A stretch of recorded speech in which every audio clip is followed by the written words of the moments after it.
Bonsoir à toutes et à tous, bienvenue dans Millennium se raconte sur Euradio, le nouveau rendez-vous qui donne la parole aux jeunes bruxelloises et bruxellois qui pensent l'avenir autrement.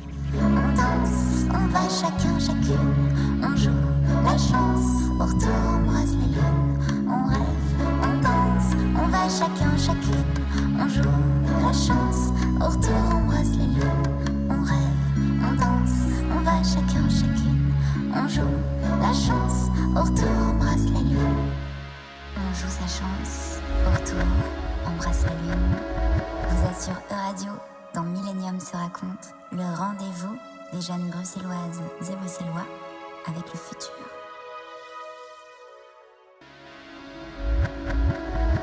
Comment le rêvons-nous, ce futur ? Je suis Romy Strajman et chaque samedi, avec Millennium se raconte, je tends le micro à une jeunesse bruxelloise qui s'interroge sur l'avenir et agite nos pensées. Bien que différents de par leur vécu et leurs intimes, ils portent en eux le rêve commun d'un futur plus humain. Notre émission questionne les grands enjeux de notre époque et aujourd'hui, nous nous intéressons à la crise migratoire à Bruxelles. Comment, en tant que citoyen, comprendre les enjeux de ces vies, agir, aider, entre le droit, les associations et l'engagement citoyen, comment agir concrètement pour aider des femmes et des hommes qui fuient, ont tout perdu, doivent tout reconstruire. J'ai l'honneur d'avoir à mes côtés deux invités autour de cette table. Adriana Costas Santos, tu es lauréate du prix Amnesty International en 2019. Tu étudies les relations internationales à Lisbonne, puis tu arrives à Bruxelles en 2015 pour suivre un master en anthropologie à l'ULB autour de la question migratoire. Tu intègres la plateforme citoyenne de soutien aux réfugiés en 2017 où tu lances l'action Hébergement citoyen qui récolte un énorme succès puisque des milliers de familles belges accueillent à ce moment-là des réfugiés. Depuis, ton rôle au sein de la plateforme s'est intensifié, tu en es devenue la coprésidente et depuis, tu continues ton combat acharné pour accueillir des réfugiés de façon la plus humaine et solidaire. Manuel Fetouas, est-ce que j'ai bien prononcé ? Super. Tu es juriste de formation. Après des études de droit à Liège, tu intègres la plateforme citoyenne de soutien aux réfugiés en 2018 où tu te bats quotidiennement en actionnant des leviers juridiques pour légaliser le statut des primo-arrivants qui fuient des guerres, des atrocités, des pays dictateurs et des violences. Depuis cette expérience, tu as aussi élargi ton champ d'action avec une casquette plus psy et sociale. Merci à toutes les deux d'agir concrètement pour les droits humains fondamentaux et d'être là ce soir dans Millennium se raconte. Bienvenue. Merci. Adriana, comment es-tu arrivée à la plateforme citoyenne ? Alors, bonsoir. Donc moi, je suis arrivée à la plateforme en 2015, juste après avoir terminé mon bachelier à Lisbonne. Je suivais plutôt de loin au Portugal la crise des réfugiés, la crise de l'accueil en Europe à ce moment-là. Et je cherchais des projets dans lesquels m'impliquer dans d'autres pays. Et donc j'ai entendu parler de la plateforme, du parc Maximilien, du camp qui avait lieu au parc Maximilien à l'époque. Et donc je suis venue dans le but d'aider un petit peu, éventuellement partir. Et me voilà toujours. Et toi, Manuel, tu as fait des études de droit. Et pourquoi ce choix dans l'humanitaire ? Alors, c'était pas une destinée à la base. Je viens de moins loin, donc j'étais à Liège. Je suis pas arrivée de Lisbonne. En fait, c'est un petit peu par hasard. J'essayais péniblement d'apprendre le néerlandais.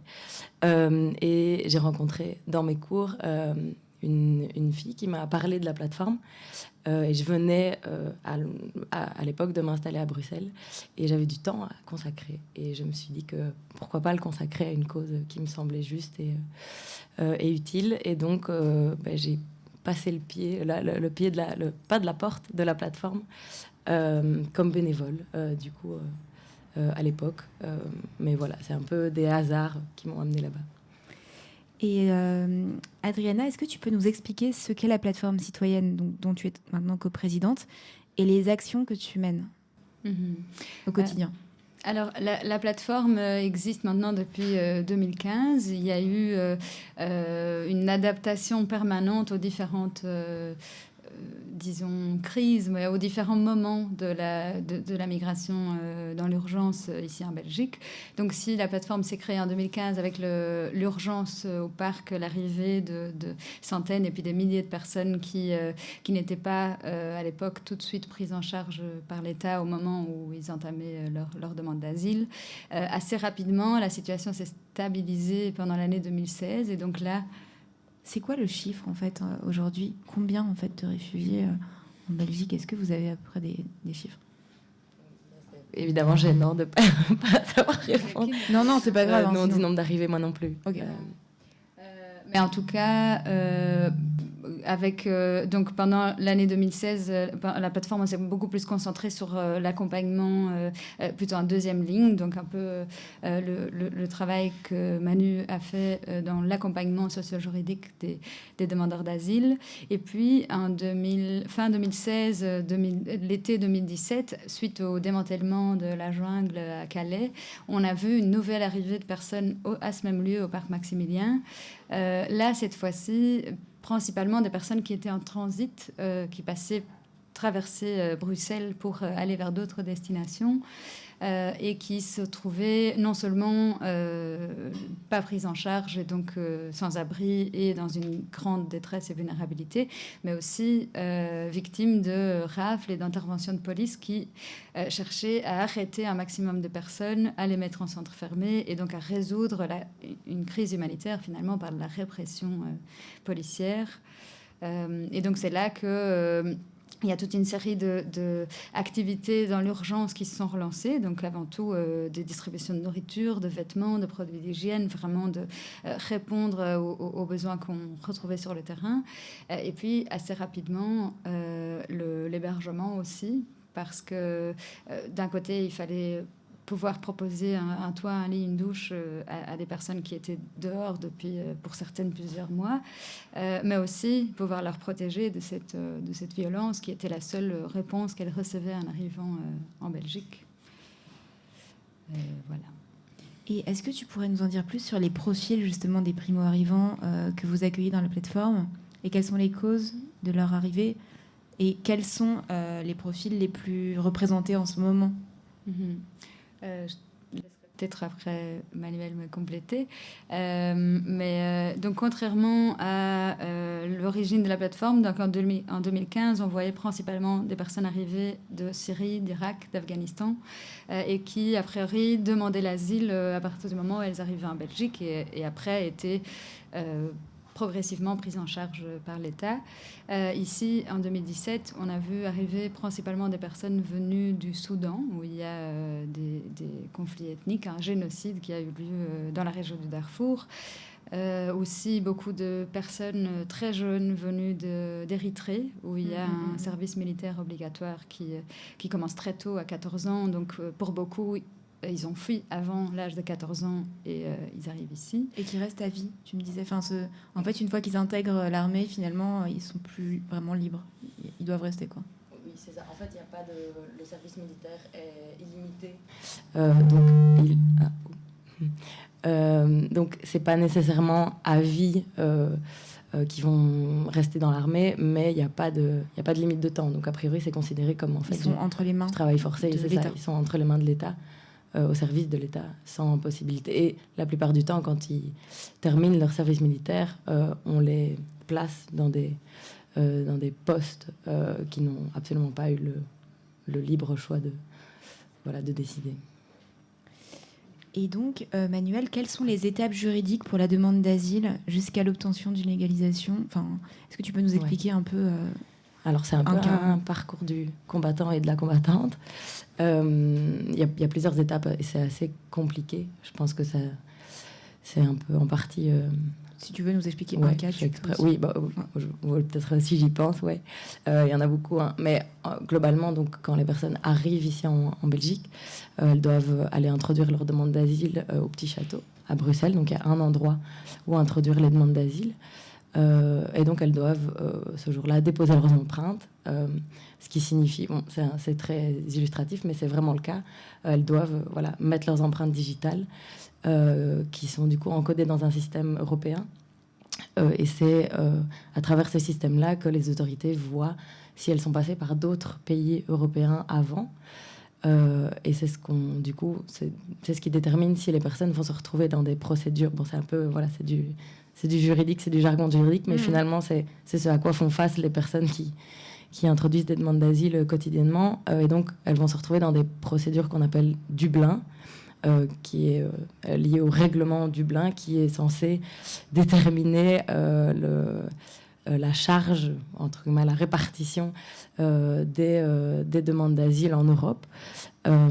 Et donc, si les personnes en fait ont déjà mis leurs empreintes, soit en arrivant dans les grands pays d'arrivée, la Grèce, l'Italie, l'Espagne, notamment, enfin principalement, si elles ont déjà déposé leurs empreintes parce que forcées à le faire en arrivant, en sortant des bateaux, ou si elles ont déjà demandé l'asile dans un autre pays européen, a priori, elles sont censées en fait y retourner pour soit demander l'asile pour la première fois, soit y redemander l'asile. Et donc, en fait, elles entrent dans des procédures interminables, très pénibles, moralement, psychologiquement. Et si, on ne va pas rentrer dans tous les détails, mais si finalement elles arrivent à passer outre cette procédure et si la Belgique accepte de prendre en charge leur demande d'asile, alors là, elles vont passer des auditions, des entretiens au commissariat des réfugiés. Et donc là, ce sont des auditions qui durent généralement 4, 5, 6 heures, parfois à plusieurs reprises. Il y a un officier ou une officière de protection qui va vraiment aller creuser dans tous les aspects de la vie des demandeurs et demandeuses d'asile. Et donc aller creuser pour, et malheureusement vérifier que ce qu'elle raconte est vrai. Et donc il y a vraiment cette espèce d'aspect aller enquêter presque. Et c'est un aspect qui nous, en tout cas personnellement, me gêne très fort, parce qu'il y a une remise en cause systématique de la vérité. Et deuxièmement, pour vérifier qu'elle rentre dans les critères du statut de réfugié qui sont établis par la Convention de Genève. Et donc voilà, ça va vraiment être un travail d'enquête des officiers de protection. Et puis si finalement, après les auditions, l'officier de protection considère qu'ils rentrent dans les critères, ils obtiennent un statut de réfugié, donc qui leur permet, en tout cas au début, de rester 5 ans. Il y a aussi un autre statut qui est plutôt lié au pays duquel elles viennent. Et donc, c'est un statut de protection subsidiaire qui est une protection moindre, mais qui est plutôt lié, à des situations de conflit avec une violence aveugle. Voilà. Donc, il y a aussi ce type de protection. Et si, malheureusement, elles ne sont pas reconnues réfugiées, du coup, on peut intenter des recours. Et donc là, c'est au Conseil du contentieux. Et c'est encore parti pour parfois des années de recours. Et pendant ce temps, quand il y a un recours, elles ont quoi comme statut ? Alors, elles sont sous statut temporaire. Elles sont sous annexe 35, plus particulièrement. Mais donc, c'est des statuts temporaires le temps que leur recours soit tranché. Mais ça reste des statuts hyper précaires, qui leur permettent pas d'entamer, ne fût-ce que parce qu'elles sont en attente en fait d'une décision sur leur futur. Donc, ça leur permet pas d'entamer véritablement une vie ici. Adriana, en 2017, tu as lancé l'action Hébergement citoyen, qui a eu un grand succès. Donc, des milliers de familles belges ont accueilli des réfugiés. Tu as d'ailleurs eu le prix Amnesty International après. Aujourd'hui, quelles sont les possibilités de logement de ces réfugiés et quelle bataille tu mènes à ce niveau ? Donc peut-être juste un petit mot par rapport à cet hébergement citoyen et en lien avec ce que Manu vient de dire. Donc effectivement, l'hébergement il s'est créé en réaction à l'urgence et donc on a commencé par un hébergement des personnes les plus vulnérables, si on peut vraiment le dire, parmi toutes les personnes qui se trouvaient au parc Maximilien. Et assez rapidement, on a eu plus de citoyens qui se sont proposés pour héberger que le petit groupe de personnes vulnérables qu'on avait identifié au départ. Et donc, assez rapidement, on a commencé chaque soir, à partir de septembre 2017, à loger toutes les personnes qui se trouvaient au parc Maximilien en attente d'un logement. Donc, c'est quelque chose qui est assez incroyable. On a fait en 2 ans 200 000 nuitées chez les citoyens, de milliers de personnes. On sait qu'il y a au moins 10 000 familles en Belgique qui ont hébergé au moins une fois quelqu'un. Et donc, si on multiplie toutes ces personnes par leur famille, par leur entourage et leur capacité à rencontrer la question migratoire en Belgique, tout ça fait que tout à coup, tout ce récit que Manu vient de caractériser de très juridique, il est rentré dans le jargon de milliers de personnes en Belgique qui, autrement, n'auraient jamais été en contact avec cette réalité. Et on a une chère amie et volontaire à la plateforme qui dit souvent, avant 2017, pour moi, Dublin était la capitale de l'Irlande. Et maintenant, ça l'est plus, parce que j'ai rencontré des milliers de personnes qui ont été touchées par ce règlement de Dublin et entrées dans des procédures kafkaïennes où, en fait, ils peuvent passer des années dans l'attente de vraiment pouvoir entamer une vie. Et donc, voilà, actuellement, cet hébergement a beaucoup évolué au sein de la plateforme. Donc, il y a à la fois des centres qui ont été ouverts, notamment la Porte du Lys, qui est financée par la région bruxelloise, et la Sisters House, qui accueille des femmes, mais aussi toute une série d'initiatives à Bruxelles et en Wallonie, menées par des citoyens au niveau local auprès de leur commune, qui permettent d'organiser des petits hébergements collectifs de 15-20 personnes qui sont à la fois soutenues par la plateforme dans tout ce qui est accompagnement socio-juridique, médical, etc. et hébergées dans des plus petites structures organisées par des citoyens au niveau local.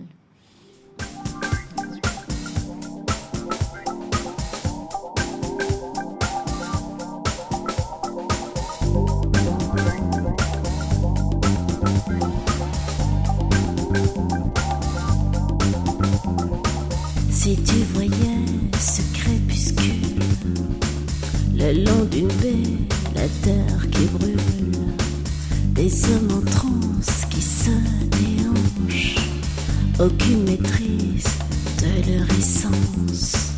Élémentaire, mon cher Watson, crois-tu en l'homme quand tu raisonnes? Des femmes se noient et tu frissonnes. Si c'est le cas, tu abandonnes. On parle aussi du statut des femmes. Manuel, tu me disais qu'il y avait beaucoup de violences, donc des femmes réfugiées qui sont violentées notamment par leurs conjoints. Dans un contexte déjà extrêmement précaire et insécurisant, comment ces femmes sont aidées ? Alors, évidemment, il y a des femmes réfugiées qui sont victimes de violences. Enfin, il y a des femmes... En fait, il y a beaucoup de femmes qui sont victimes de violences en général. Bien sûr, oui. Moi, pour le moment, plus particulièrement, les personnes que j'accompagne, c'est pas tant des femmes qui ont le statut de réfugiées en tant que telles. C'est beaucoup de femmes qui sont venues, qui sont arrivées en Belgique via des visas de regroupement familial. Alors potentiellement, c'est des femmes qui auraient pu obtenir le statut de réfugié, mais qui sont arrivées par un autre moyen. C'est plus simple. Et donc, en fait, en rejoignant leur mari ici en Belgique. Okay. Et une fois qu'elles arrivent, leur statut est lié à celui de leur mari. Et donc, elles doivent vivre sous le même toit, ce qui, du coup, les met dans des situations où elles sont finalement bloquées, parfois dans des situations de violence conjugale ou intrafamiliale, dont elles se sortent difficilement parce que leur statut légal est lié à leur mari. Alors, comment elles sont aidées ? Y a des choses qui existent, mais il y a tout. Voilà, en amont, il y a le fait de prendre la décision, d'arriver à prendre la décision de partir, de prendre la décision d'aller déposer plainte. C'est pas toujours facile quand on a un statut précaire, un statut administratif précaire, ça fait peur. La police n'est pas toujours formée à accueillir ce type de femmes et ces victimes. Et puis après, il y a toutes des démarches juridiques à faire pour demander que leur statut soit maintenu indépendamment du fait qu'elles restent avec leur mari et donc se soient maintenues sur base des violences qu'elles ont subies. Donc ça, c'est plutôt des femmes migrantes, plutôt le quotidien des femmes migrantes en général, victimes de violences. Maintenant, peut-être, je vais laisser Adriana, parce que je pense qu'il y a quand même aussi tout un volet des femmes qui ont été victimes de violences dans leur pays d'origine, qui arrivent ici plutôt, du coup, par les voies de demande d'asile et de migration, et qui, là, sont notamment accueillies à la Sister House. Mais j'ai juste une parenthèse, le statut de regroupement familial dont Oui. tu parles, il est plus facile à obtenir qu'une carte. C'est différent. La demande d'asile, elle est faite une fois qu'on est dans le pays. Donc, il y a tout le trajet migratoire qui est très complexe, puisqu'il n'y a pas de voie légale pour arriver quand on fuit son pays. Le statut le regroupement familial, c'est d'abord un visa. Donc, ce sont des femmes qui sont dans leur pays d'origine et puis qui introduisent des demandes de visa de là-bas et qui obtiennent des visas pour arriver. Et puis après, elles font des demandes à la commune pour avoir une carte liée au regroupement familial. Mais donc, voilà, l'arrivée n'est pas la même. Voilà. D'accord, ok. Du coup, Adriana, pour revenir aux femmes du coup, qui sont victimes de violences, toi aussi, c'est quelque chose que tu... Voilà, comment tu peux nous en parler Quelle est ton expérience là-dessus? Oui, je voulais dire aussi de façon assez générale que les femmes sont, déjà peut-être dans toutes les situations de précarité sociale, amenées à être dans des situations encore plus vulnérables par le simple fait d'être femme, et que dans le cas des parcours d'exil, il n'y a pas exception. Et donc, ce qu'on observe, c'est qu'il y a à la fois une invisibilisation des femmes. C'est quelque chose qu'on entend dans les médias et de façon générale dans l'opinion publique. On se dit que les migrants, c'est forcément des hommes seuls, jeunes, isolés. Et en fait, il y a la moitié des personnes qui migrent dans le monde qui sont ignorées dans ce discours. Donc, il y a effectivement ce côté de la vulnérabilité liée au mariage et donc au fait que, en fait, c'est comme si une femme belge victime de violences intraconjugales se faisait jeter du pays au moment où elle porte plainte contre son mari. C'est quelque chose qui... La prise en charge ne permet pas qu'elle soit vraiment protégée dans ce cas de figure, mais aussi dans le cas des femmes qui sont encore... et donc qui sont accueillies à la Sisters House de la plateforme, qui sont encore dans une situation où elles n'ont pas de papier, il n'y a pas de procédure qui a été entamée.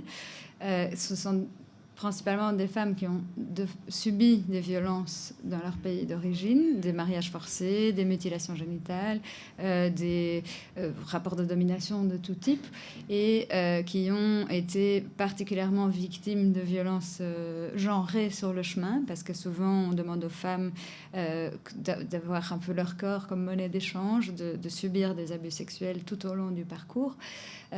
Et elles se retrouvent ici à Bruxelles après tout ce chemin empreint de violences encore plus graves dans le cas des femmes, et qui se trouvent donc dans une situation de totale vulnérabilité parce qu'elles n'ont pas de papier, elles n'ont pas de case légale.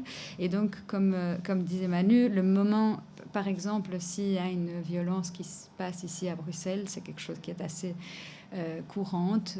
Par exemple, on sait que pour les femmes qui sont sans abri et sans papier à Bruxelles, c'est beaucoup moins facile de trouver un lieu où rester pendant la nuit, et qu'il faut très souvent errer dans la rue, changer régulièrement de lieu pour pas être repéré par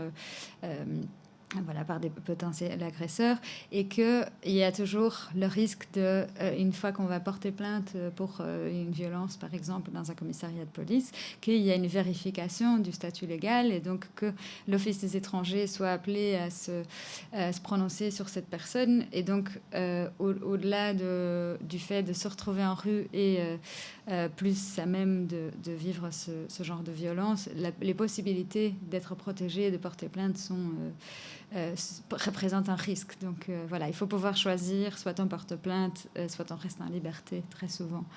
Et donc, c'est pour ça aussi qu'on a voulu, à la plateforme, créer un lieu d'hébergement pour femmes non mixte qui est organisé par des femmes bénévoles et qui permet à la fois de leur permettre d'avoir un lieu pour être protégées, pour dormir pendant la nuit, mais aussi de proposer toute une série de services qui sont adaptés au parcours des femmes, notamment au niveau de la santé sexuelle et reproductive, de l'accompagnement socio-juridique, voilà. Du coup, une fois la demande d'asile obtenue, donc comment se déroule l'insertion dans le pays? Est-ce qu'il y a des actions qui sont menées là-dessus, sur l'après-obtention? Ok. Oui, alors à partir du moment où il y a le statut de réfugié, il faut savoir déjà, comme le disait Manu, qu'il y a un parcours extrêmement long et il y a des personnes qui trouvent des ressources personnelles ou des amis ou un réseau pour pouvoir un peu passer son temps et éventuellement. Quand tu dis long, c'est combien de temps, entre combien et combien de temps, enfin, une estimation? En fait, ça dépend, c'est vraiment au cas par cas. Ça peut prendre quoi, 5 ans? Ça peut, oui, Ouais. bien sûr. Voire parfois plus longtemps s'il y a des recours et puis que c'est négatif et que la personne doit redemander l'asile. Enfin, ça peut vraiment, en tout cas, généralement, ça prend des années. Oui. Et aussi extrêmement instable parce que il y a une prise en charge a priori sur la première demande d'asile par l'État dans un centre, mais entre les différentes étapes et les recours, il peut y avoir des phases de sans-abrisme, d'un retour au centre, des changements de centre, avec la complexité de la Belgique où en fait on se retrouve dans un centre néerlandophone et puis on est transféré en Wallonie et donc il y a toute une partie du parcours qui fait qu'au moment de l'obtention du statut, il y a encore beaucoup de choses à construire. Il y a encore il faut récupérer de toute cette période de précarité. Alors, il y a une prise en charge qui est proposée au niveau local, donc par les CPAS, au niveau des communes. À ce moment-là, il y a toute une série d'associations. Alors là, je parle vraiment de Bruxelles et la plateforme s'en sert aussi dans cette série d'organisations qui pallient actuellement à tous les besoins qui sont l'après, le fait de pouvoir avoir une mutuelle, ouvrir un compte en banque, s'inscrire à l'école, connaître les universités. Tout ça actuellement est prise en charge dans le cadre de la plateforme par des citoyens qui ont éventuellement accueilli des personnes avant ou qui les connaissent par les différentes activités qui sont organisées. Et donc, c'est souvent grâce à des personnes qui sont belges ou qui, en tout cas, connaissent déjà un peu le pays et qui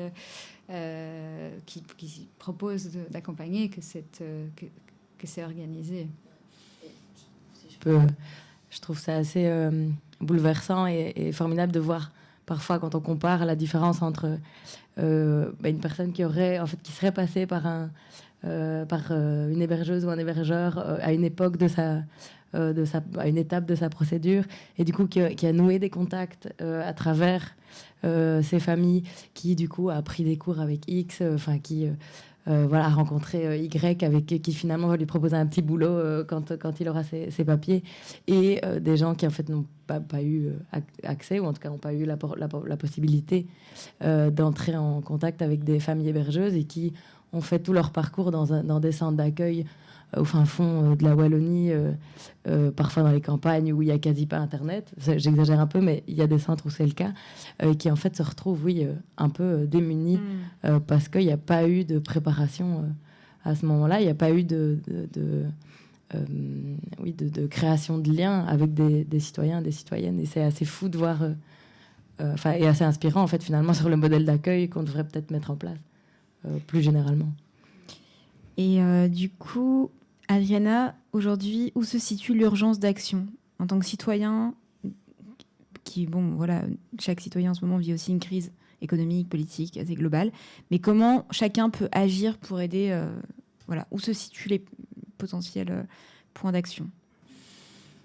Alors, je pense qu'on vient de le dire d'une certaine manière, donc je vais peut-être le redire d'une autre manière, parce que, en tout cas, de ce qu'on a pu vivre, tu me compléteras. Mais le fait de pouvoir être présent dans différents moments du parcours des personnes qui demandent l'asile en Belgique, je pense que c'est déjà une implication essentielle. Donc, l'avantage, disons comme ça, de la plateforme, c'est qu'il y a énormément de moyens d'intervention, d'action. Il y a à la fois l'hébergement citoyen, où on peut accueillir quelqu'un chez nous, mais on peut aussi s'impliquer dans un des centres, dans un des hébergements collectifs au niveau local. Il y a aussi des activités de distribution, de collecte de dons, de communication, d'organisation. Il y a vraiment beaucoup à faire. Mais aussi le simple fait de nouer un lien avec quelqu'un et de pouvoir être disponible.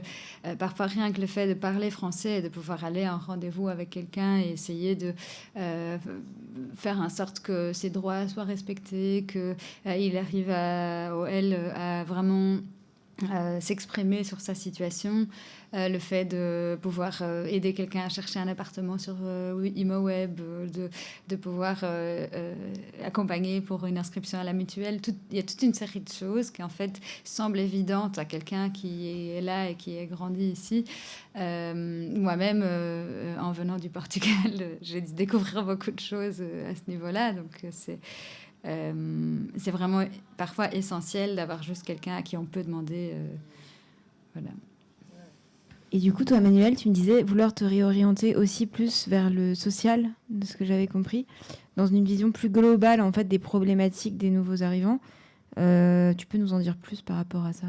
Oui, mais en fait, donc là maintenant, je travaille plus à la plateforme, donc j'ai intégré une autre structure qui s'appelle Casa Legal, et donc c'est la première fois en Belgique que des avocates se mettent en association. Donc c'est assez novateur. Et donc elles avaient dans l'idée de proposer un accompagnement, plutôt holistique, donc avec en interne au sein de la structure on espère des intervenantes psychosociales. Et donc en fait finalement c'est dans la continuité de ce que la plateforme comme accompagnement socio-juridique propose et de ce que moi à l'époque je faisais.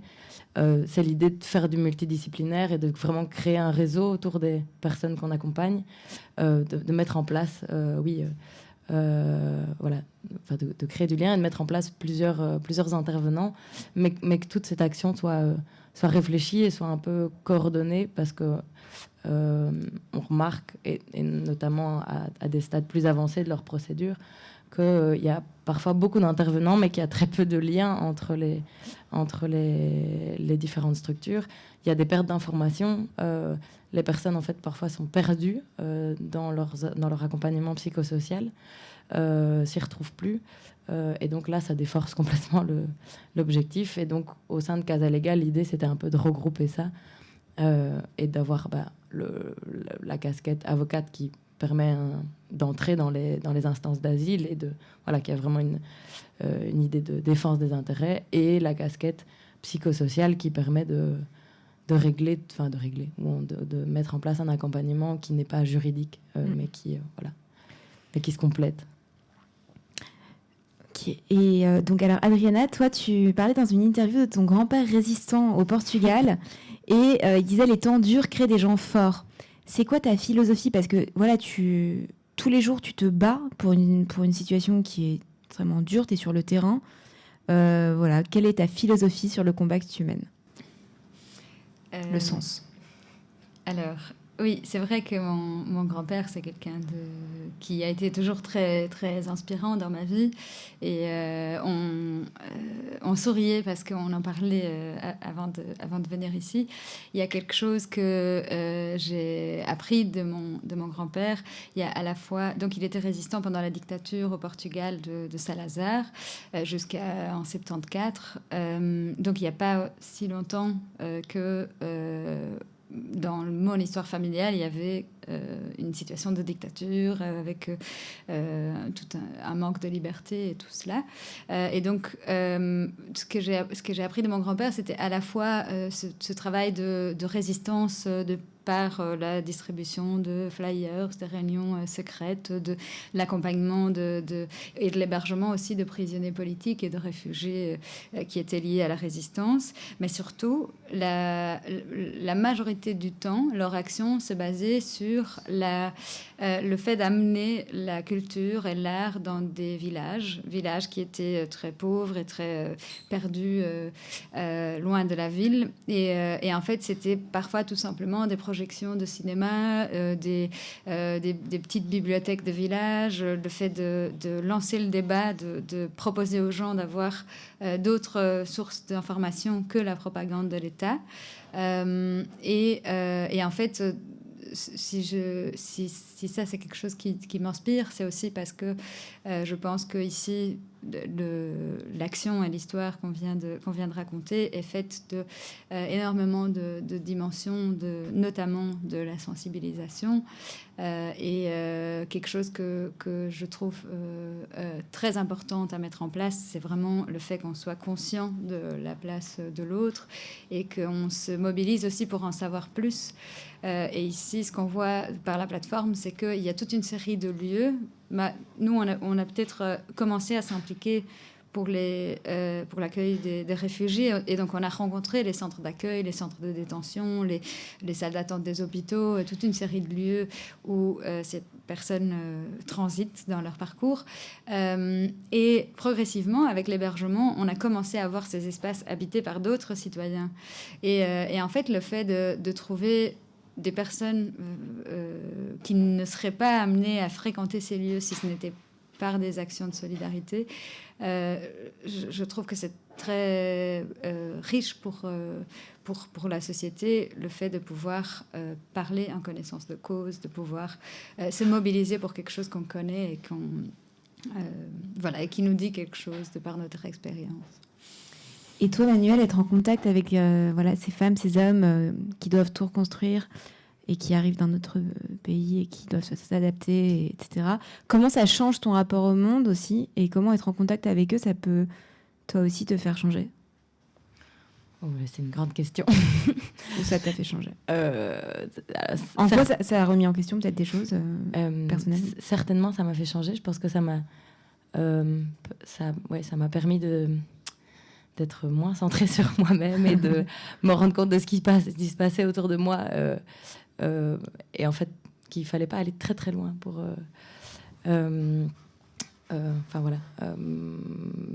rencontrer des vécus terribles et traumatiques. Alors, je ne sais pas si ça a changé en mieux ma vision du monde, parce que je crois que quasi tous les jours, je me questionne sur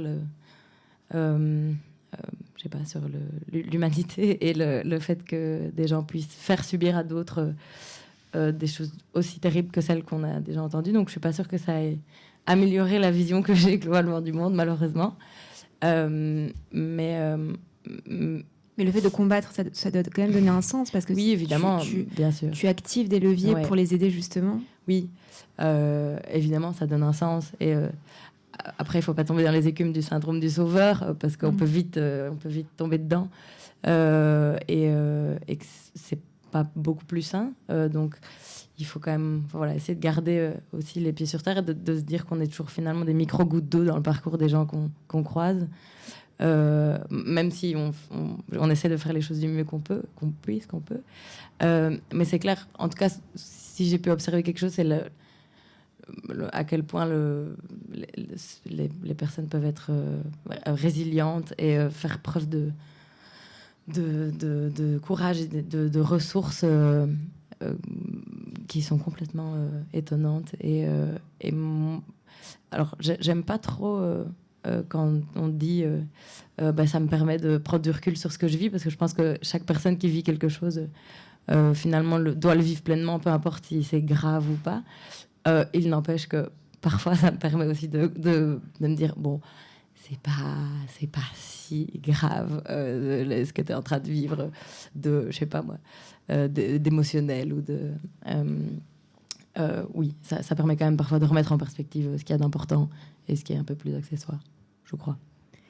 Est-ce que vous avez des conseils de lecture pour s'éveiller justement à cette cause migratoire?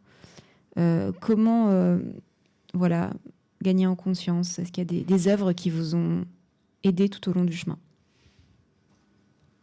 Ça peut être des films, des livres. On en a on discuté un petit peu avant.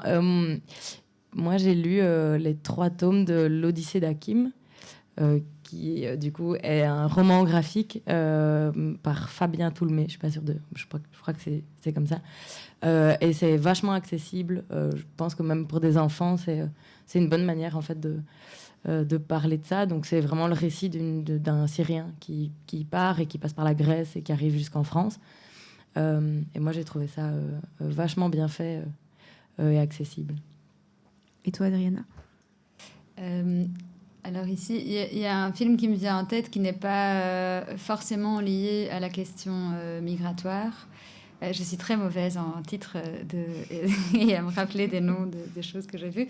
Mais j'ai vu un film qui m'a beaucoup inspiré ici il y a quelques mois qui s'appelle Bigger Than Us. Et c'est un film qui relate, un film documentaire qui relate des histoires de jeunes qui se sont mobilisés à leur échelle dans leur pays. Donc c'est vraiment un voyage autour du monde auprès de personnes très jeunes qui ont fait des choses extraordinaires. Et en fait, c'est un film qui m'a déjà beaucoup inspiré de me dire qu'il y a moyen de s'impliquer et de faire quelque chose à sa toute petite échelle et que ça, même si, comme disait Manu, on ne sauvera pas le monde, on parvient quand même à le changer, ou en tout cas à changer des petites vies à des petits endroits. Et dans ce film, il y a un garçon qui m'a particulièrement touchée, qui s'appelle René Silva, un Brésilien, qui a créé à l'âge de, je pense, 9 ans ou 11 ans, qui a créé un journal au sein de la favela, avec toute une série d'enfants qui se sont organisés pour écrire le quotidien dans leur bidonville, un peu en opposition à tout le récit des médias sur la violence des bidonvilles. Ils se sont mobilisés pour raconter, pour avoir un autre récit de l'intérieur. Et donc on revient sur cette question que je pense qui m'est chère, sur le récit et à l'emploi des mots et comment est-ce qu'on se raconte et on se représente la réalité. Et donc voilà, c'est pour ça qui m'a particulièrement inspirée. Je pense que la façon dont on parle des choses est déjà une façon d'agir, que de réfléchir à comment est-ce qu'on représente le monde. Si je peux juste ajouter, parce que c'est un documentaire que j'ai vu il n'y a pas si longtemps, qui est sorti en 2019, qui s'appelle Pour Sama, qui a été faite par Wahad Al-Khatib, donc sur le siège d'Alep. Elle a filmé tout le siège d'Alep avec son mari qui était médecin. Ils ont ouvert des hôpitaux et c'est, je trouve, un documentaire qui est complètement fou et qu'on devrait montrer partout, dans toutes les écoles. Parce que ça nous plonge dans la réalité de ce que c'était de manière extrêmement crue, parfois violente, mais je pense que parfois c'est important de montrer ça et c'est incroyable qu'elle ait réussi à filmer tout ça. Voilà. Ouais. Oui, tout à fait, je l'ai vu aussi, c'est assez bouleversant ce film. C'est vraiment de l'intérieur, quoi. Ouais, il y a les bombes qui sont au-dessus, on entend tout. Ouais, c'est ça. Est-ce que vous avez un vœu pour le futur ou une envie à faire passer, un rêve? Ça aussi, c'est des questions pièges.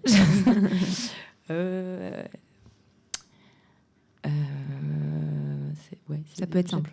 Ça peut être simple. Oh là là. Vas-y, toi. Appelle un ami. Moi, je pensais peut-être au fait de... j'ai un vœu, c'est qu'on puisse... j'ai une histoire à raconter et puis j'explique mon vœu. En fait, je reviens sur l'idée que le fait d'être au courant de la situation migratoire. Donc moi, je viens du Portugal, je suis arrivée et après 3 ans, on a eu des élections ici communales en Belgique. Et au bout de 3 ans, je m'étais très fort impliquée à la plateforme et la majorité des gens que je connaissais étaient des gens de la plateforme, des bénévoles, des gens qui ont été été active d'une manière ou d'une autre. Et au moment des élections, quand j'ai regardé les listes électorales, je connaissais des têtes dans ces listes électorales. Et je trouvais ça assez incroyable de reconnaître des têtes et surtout de me dire que dans tous les partis et indépendamment du résultat des élections, on allait avoir des gens qui allaient occuper des postes de pouvoir à différents niveaux, communal, régional, qui avaient à un moment ou à un autre eu un contact avec cette réalité et donc qui allaient pouvoir éventuellement l'intégrer dans leur pouvoir à tous les niveaux. Et donc, si je le transforme en vœu, j'espère que on puisse se donner à connaître cette réalité à plus de personnes et à ce que on soit de plus en plus nombreux à nous rendre compte que c'est absolument inadmissible qu'en Belgique aujourd'hui il y ait des violations des droits humains quotidiennes loin des regards et donc voilà, visibiliser pour le changer, pour réhumaniser les discours politiques. Et toi ? Moi, entre-temps, du coup, j'ai trouvé un petit vœu en écoutant Adriana et en repensant à ce qu'elle avait dit. En fait, je souhaite qu'on parle davantage avec nos grands-parents quand on a l'occasion de le faire. Et c'est un truc, c'est marrant, c'est un truc auquel j'ai pensé il n'y a pas longtemps. Je regrette de ne pas avoir posé plus de questions à mes grands-parents quand j'avais l'occasion de le faire, parce que je trouve que c'est vachement inspirant. Donc faisons-le avec nos grands-parents et peut-être nos parents déjà. Voilà, c'est un petit vœu. On m'a dit que je pouvais dire un petit vœu. Donc plus de transgénérationnel. Oui. Merci beaucoup. Merci à nos deux invités, Adriana, Manuel, d'avoir apporté ce soir de l'humanité vers le futur. Merci au Festival Millennium, Zlatina, Lubo, Géopolis, Elisa Ulrich qui produisait l'émission avec Millennium, ainsi qu'au Café L'Ascenseur qui nous accueille si chaleureusement. Merci à Laura, Coralie, Céline, Skevi, Charles, Jimmy, au son et toute la belle équipe derrière cette émission. On se retrouve la semaine prochaine avec de nouveaux invités, éclaireurs. C'était Millennium se raconte. Je vous souhaite à tous une très belle soirée, pleine d'espoir et d'idées.